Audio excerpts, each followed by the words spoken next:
તમારી છોકરીને પ્રેમથી આજે ને આજે મારા ઘરેથી તમે લઈ જાઓ, નકર એને હું એવી મારીશ ને. જમાઈરાજ, જો મારી દીકરીને આંગળી પણ અડાડી છે ને તો મારા જેવી ભૂંડી બીજી કોઈ નહીં હોય. અરે હું પણ કોઈનાથી બીવાતો નહીં. હવે જે થાય ને તમે જોઈ લેજો ખાલી. અરે જો એને કાઈ પણ થયું ને તો એટલું યાદ રાખજો, આખા ઘરની એક એક ઈંટ ઉખેડીને ફેંકી દઈશ, સમજ્યા? અરે બોલવામાં મર્યાદા રાખજો, નકર મારા ઘર બાજુ લમડું વાર્યું ને તો ધક્કો મારી કાઢી મૂકીશ.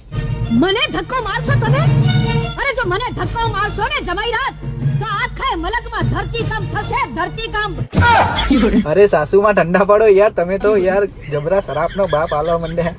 હું તો મજાક કરતો હતો, કઈ નહીં કરું તમારી છોકરીને. પણ જો ભવિષ્યમાં મારી દીકરી સાથે કોઈ પણ જાતની આડીઅવળી વાત કરી છે ને તો એવું યુદ્ધ ખેલાશે કે લોકો મહાભારતનું યુદ્ધ પણ ભૂલી જશે, સમજ્યા? અરે સમજી ગયો બાપા, સમજી ગયો.